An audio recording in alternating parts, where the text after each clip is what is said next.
एक पठान शादी की रात बड़ा परेशान बैठा था कि बीवी से क्या बात करूं। आखिर बहुत सोचने के बाद बोला, कोचा तुम्हारे घर वालों को पता है कि तुम रात को इधर ही रहोगी।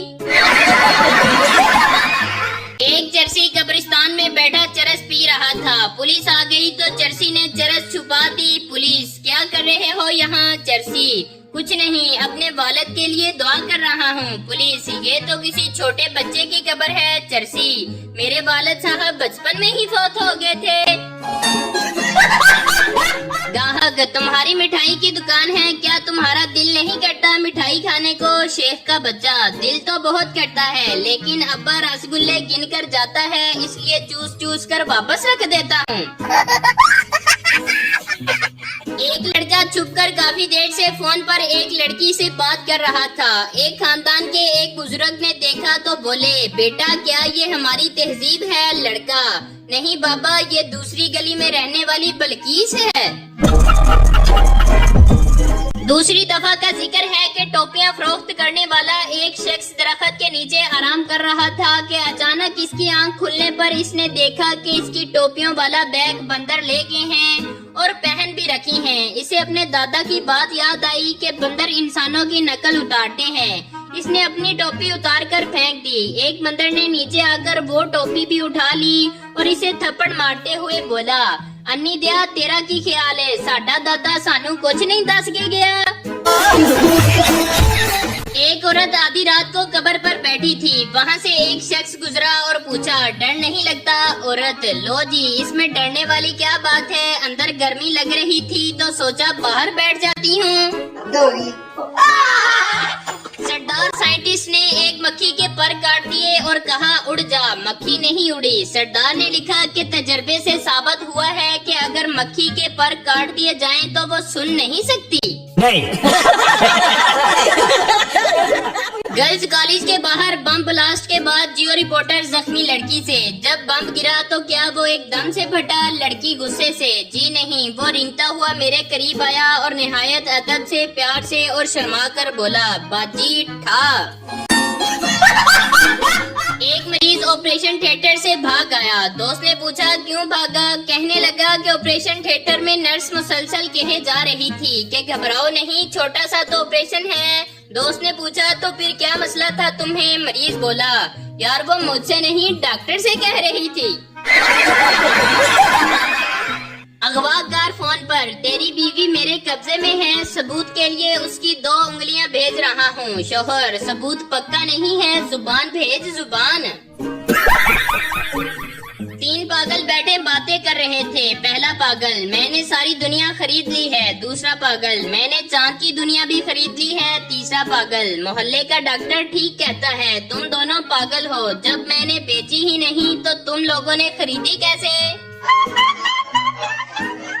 गुर्बत का मारा ईसा दुबई कमाने पहुंचा तो किस्मत मेहरबान रही। उल्टे सीधे 2-4 जैकपॉट लगे तो पैसों में खेलने लगा। तरक्की करते करते बड़ा बिजनेसमैन बना और दफ्तर आसमान को छूती हुई ऊंची इमारत में बना लिया।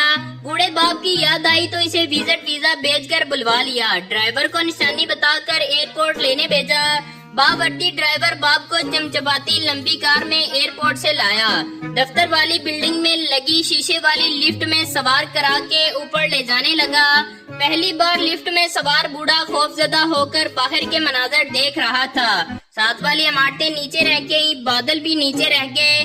तो खौफ से निकलती जान के साथ डरते डरते बाबा जी ने ड्राइवर से पूछा, ए पुत्र, मैनू केड़े ईसा को लेके चलाएं?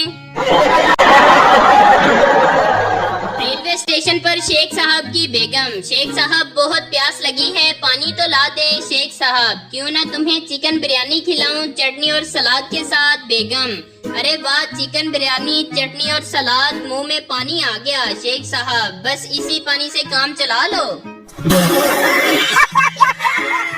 कभी कभी पाकिस्तानी गानों की भी समझ नहीं आती, जैसे कि थोड़ा सा प्यार हुआ है, थोड़ा है बाकी। बंदा पूछे, प्यार है या मकान की किस्तें? किसी ने एक बुजुर्ग से पूछा, आपने जिंदगी भर शादी क्यों नहीं की? उन्होंने बताया, ये मेरी जवानी की बात है, मैं एक शादी में गया हुआ था, वहाँ मेरा पाँव मेरे पास खड़ी लड़की की चादर पर पड़ गया। वो सांप की तरह सस्कारी मारकर एकदम पलटी और शेर की तरह धाड़ी। ब्लडी हील, अंधे हो क्या? मैं गड़बड़ाकर माफी मांगने लगा। फिर इसकी नजर मेरे चेहरे पर पड़ी। वो बहुत ही प्यारे और धीमे लहजे में बोली, ओ माफ कीजिएगा, मैंने समझा मेरे शोहर हैं। जनाब, उस दिन के बाद से आज तक मेरा शादी करने का हौसला ही नहीं हुआ। समझ रहे हो? समझ रहे हो? मीदा और शीदा आपस में लंबी लंबी छोड़ रहे थे। मीदा बोला, मेरे दादे का इतना बड़ा फार्म था कि घोड़ी का बच्चा एक सिरे से चलता और दूसरे सिरे तक पहुँचते पहुँचते जवान हो जाता। शीदा, मेरे दादा के पास इतना लंबा बांस था कि जब बारिश नहीं होती थी तो लोग आकर इनको कहते थे, तो वो बादलों को इधर उधर से इकट्ठा कर देते तो बारिश होने लग जाती। मीदा, झूठ, बिल्कुल झूठ। इतना लंबा बांस वो रखते कहाँ थे? शीता, वो तुम्हारे दादा के फार्म हाउस में रखते थे। एक काकरोच जख्मी हालत में पड़ा था। दूसरा काकरोच, क्या हुआ, हिट लगी या चप्पल पड़ी? पहला काकरोच, नहीं यार, ये लड़कियां हमें देखकर इतना चिल्लाती हैं कि हार्ट अटैक आ गया। अभी मजा आएगा ना भिड़ो। कल मैं एक बस में बैठा था। पास खड़े आदमी ने कौमी तराना चलाया और मैं अदब से खड़ा हो गया और वो मेरी सीट पर बैठ गया। बाबा जी कहते हैं, दिल से उतरे हुए शख्स को दोबारा दिल पर चढ़ने का एक मौका जरूर देना चाहिए, क्योंकि हो सकता है वो दिल से उतरा ना हो, स्लिप होकर नीचे गिर गया हो। अगर बच्चों की दुआ कबूल होती तो कुछ टीचर लंगड़े होते, कुछ टीचर मर गए होते और पूरा पूरा साल स्कूल बंद रहता। एक बच्चा गली में खेल रहा था। सामने वाले का कुत्ता निकला और इसके पाँव चाटने लगा। बच्चा रोता हुआ घर आया। माँ, क्या हुआ, रो क्यों रहे हो? कहीं पड़ोसी के कुत्ते ने तो नहीं काट लिया? बच्चा, आज तो सिर्फ चख कर गया है, काटने के लिए कल आएगा। ऐसा क्यों? पहले वो मेरी गर्लफ्रेंड थी, मैं बोलता था वो सुनती थी, फिर वो मेरी मंगेतर बनी और वो बोलती थी, मैं सुनता था। जब से मेरी बीवी बनी है हम दोनों बोलते हैं और पूरा मोहल्ला सुनता है। आज सुबह बेगम से बहुत जोर की लड़ाई हो गई तो मैंने अपने सारे काम खुद करने की ठान ली। मुझे दिन को भूख लगी तो खुद उठा, किचन में गया, 4 स्लाइस ब्रेड, मैगी और हरी चटनी लगाकर खा ली। वाकई बहुत मजा आया।